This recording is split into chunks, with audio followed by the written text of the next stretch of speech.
Okay, Mayor, this is the least time I'm going to talk all day. I don't have to say a word. You know somebody's a bad brother when he shows up with a T-shirt on. When somebody shows up with nothing but a T-shirt on, you know he's a bad brother. Look, Harley Finkelstein is the president of Shopify. It is the second largest e-commerce platform in the world, arguably the biggest when it comes to focusing on business and entrepreneurship. Harley is a partner and friend to my other partner and friend, Toby Lutke, who's the founder of Shopify. Along with Kaz and others there, they have stood up a $130 million 10-year commitment to build Black businesses called 1MBB, 1 Million Black Business Initiative. It was stood up in 2020 after George Floyd's murder. I'm going to let Harley get into this. He's going to give literally the state of entrepreneurship and state of small business address. I literally going to shut up and walk off the mic, off the stage. He's going to drop the mic. This guy can go for 5 or 10 minutes without taking a breath on small business and entrepreneurship, never repeat himself, and will put everybody into a state of a trance in his vision because it makes so much sense. I actually think he's part Black because he's so cool. And in December, Harley came to me and said, we want to double down. This is December. We want to do more. They committed another $60 million on top of the $130 million for $190 million over 10 years to build Black businesses. And of course, I know the answer of why. Why would you want to do this in this environment? Aren't you concerned? I'm going to just give you a little bit of the secret sauce here. He said, look, we're just trying to build a company. Right. We just want more good shops. It's a market. It's a market. So we have 3% Black businesses. Why wouldn't we want 10% of Black businesses? Anybody who doesn't want that doesn't want our prosperity as a company. I love that answer. One of the smartest men in the world on entrepreneurship and small business is coming to you here for a master class. Welcome to the state of business and entrepreneurship, Harley Finkelstein. Thank you so much. Appreciate it. Thank you for having me, John. It is it's an honor to be here. I was listening to Mayor Dickens talk about turning people with desire into business owners and entrepreneurs. It's sort of like, Nike convinced the whole world that if you have a body, you can be an athlete. And I think what you and I are doing together with Operation Hope and 1MBB is we're convincing anyone that has ambition that they can be entrepreneurs. Strive's story is unbelievable. This idea that Africa is the home to the largest number of Black-owned businesses in the world and has the fastest rate of growth within China is wild. So I'm really grateful to be here. John is not only one of my friends, but he's also been a mentor to me and to Toby and to Shopify, and I'm just honored to be here. I want to start by talking a little bit about 3 stories that I think has shaped my journey with entrepreneurship. Entrepreneurship didn't really just start in me. It's sort of in my blood, like it is for a lot of people watching. Both my grandfathers were what I call forced entrepreneurs. And what I mean by that is there was nothing glamorous about their story. Entrepreneurship or starting a small business was just a means of survival. They were immigrants to this country. We're in Canada. Neither had a college education. Neither of them had any money whatsoever, and nobody would give them an opportunity. But yet they had families to provide for. And so my father's father was a refugee. He came to Canada from Hungary in 1956 after surviving the Holocaust. When he got here to Canada, he started a little egg stand at a local farmer's market called Le Capitaine. That stand still stands today. It's not too far from where I am right now. And my mother's father was in what we call the schmata business, the clothing business. The reason he was in the clothing business was low barriers to entry. You didn't have to have a lot of money to buy clothing for $1 and sell it for $2.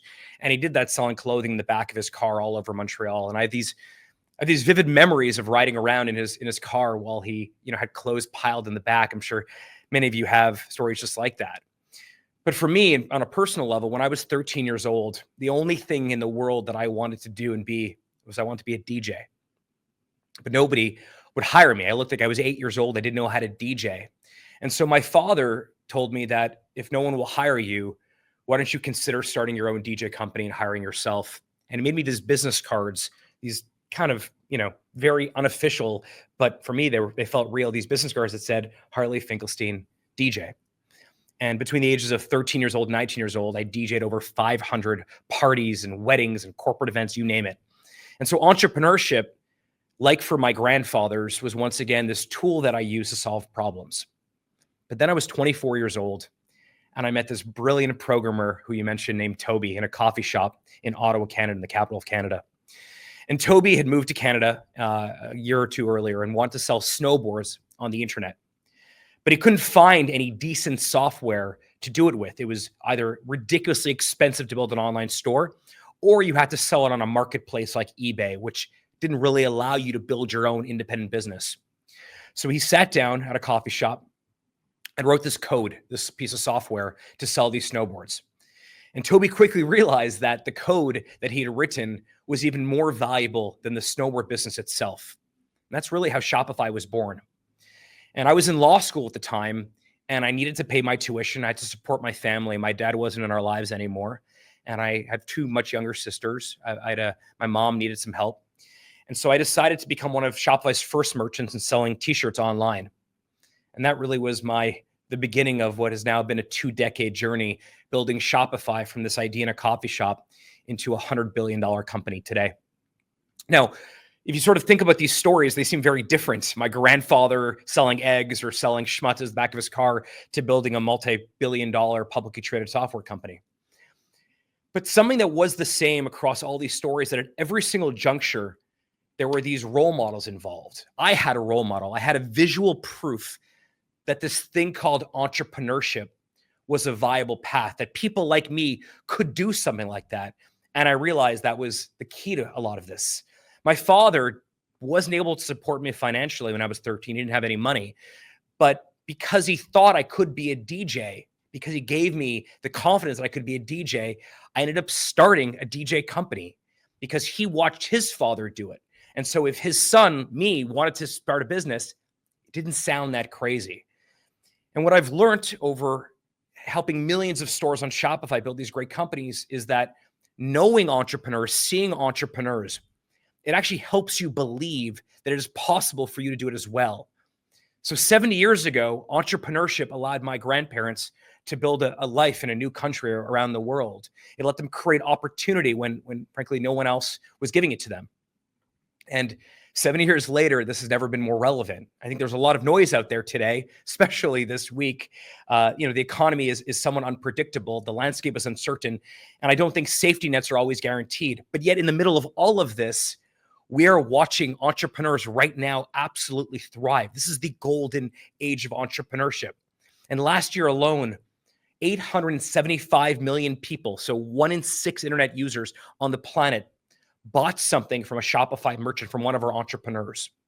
And our merchants now represent about 12% of all commerce in the US alone. And every single day, I get to hear the story of someone else who has changed their life by building a business. And the reason for this is because, like I said, I think this is the golden age of entrepreneurship. The barriers to getting started right now and the cost of failure have never been lower. And I think that economic downturns, times of economic uncertainty like we're dealing with right now, they're actually the most fertile grounds for these new ideas. When traditional employment opportunities decline, people are incentivized to really kind of forge their own paths. And I think that history shows us that adversity is a very powerful catalyst for innovation. And actually, I've made this my mission, my life's work, to share the stories and to create and help other people create their own entrepreneurial ventures. And so, there's this great quote by Marian Edelman, which is that you cannot be what you cannot see. And that's exactly what excites me about first becoming your friend and then becoming your partner, John, when creating this 1 Million Black Business Initiative, 1MBB. And so, as John mentioned to some of you, in partnership with Operation Hope, we're working to create 1 million Black-owned businesses. And to date, we're now just shy of 400,000. And we help get businesses started, get them set up. We help them with mentorship. We give them all the tools they need. But more importantly, we also help them with inspiration. And I've got a chance through John to meet a lot of the entrepreneurs in the program. But one story that I love telling is someone named Keith Walker, who signed up for the 1MBB program in Operation Hope. And he founded this roller skate company called Roller Skate Detroit. And it was fascinating story. I'll tell you very quickly what happened. But during the pandemic, roller skating actually became this huge trend. And Keith saw this and jumped on it. And he started with training sessions. And with the support of 1MBB, Operation Open Shopify, he graduated into opening up his own facility, which is incredibly successful today. And these are some of my favorite founder stories because Keith took something that he already loved, a lifelong passion, which was roller skating. He'd been doing it for 40 years and decided to create a business out of it. And when Keith spoke to the 1MBB team, he told us that this program was huge for him. And what he was most optimistic about is that people are going to see his story and emulate it and create their own versions of this entrepreneurial endeavor that he had done. And I think that's really the true power of what we're doing together, John. This 1MBB movement, this partnership between Shopify and Operation Hope shines a light on these incredible Black-owned businesses that I think have the power to act as a lightning rod, this conductor for thousands, if not millions, of future entrepreneurs.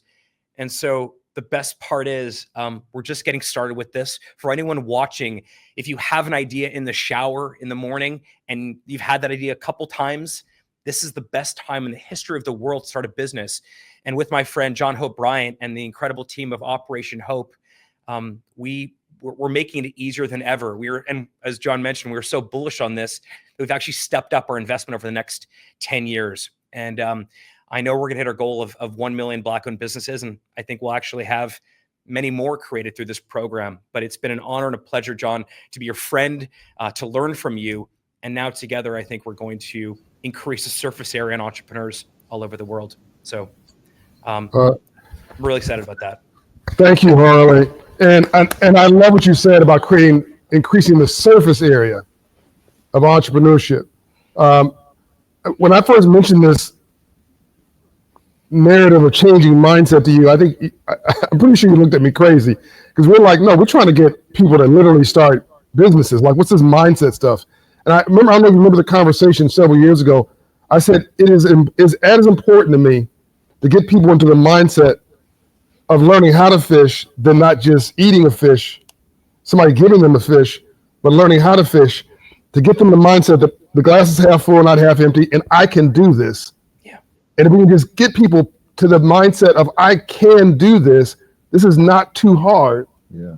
And then in that pivot alone, which is a large part of why we're doing this today in honor of Dr. King on the day of his assassination, to prove that his life was not given in vain, to prove or to answer the question, where do we go from here? He was talking about what you're talking about, Harley. Yeah. I mean, that's what he was pointing toward. You listen, if you read his last book, Where Do We Go From Here? He was telling everybody off. He was setting everybody straight. And he basically was saying, everybody knock it off. Like, knock off the silly stuff. Let's get focused on outcomes. And again, I love what you're saying about expanding the surface area. And do you now know, or can you now appreciate what I was saying years ago, Harley, about the power and the importance of what many of my white friends, frankly, take for granted because they grow up in households where this is a foregone conclusion. And not just that, but then they see more entrepreneurs and they believe it's possible. The craziest part of what we're doing is not just that we're making the tools easy, but we're making this idea that I can be an entrepreneur something more accessible. And more than ever before, the cost of failure right now is the lowest it's ever been. What that means is if you try something and it doesn't work, it's okay, because the second or third thing you do, that may be your $1 million business. And then what happens, you create a flywheel. So John, we're at a 400,000, just shy of 400,000 now. We're going to hit our 1 million goal for sure. But more importantly, through that flywheel, we will create tens of millions of new businesses. And it's a great honor to be your friend and your partner in this endeavor. Thank you so much. Please give everybody there at Shopify my best and my thanks. And you've been great. The mayor wants to partner with you, by the way. Yes, thank you. Mayor, we're in. Let us know how we can be helpful. Absolutely. We'll be reaching out. Okay. Love you, man. Peace. Love you too.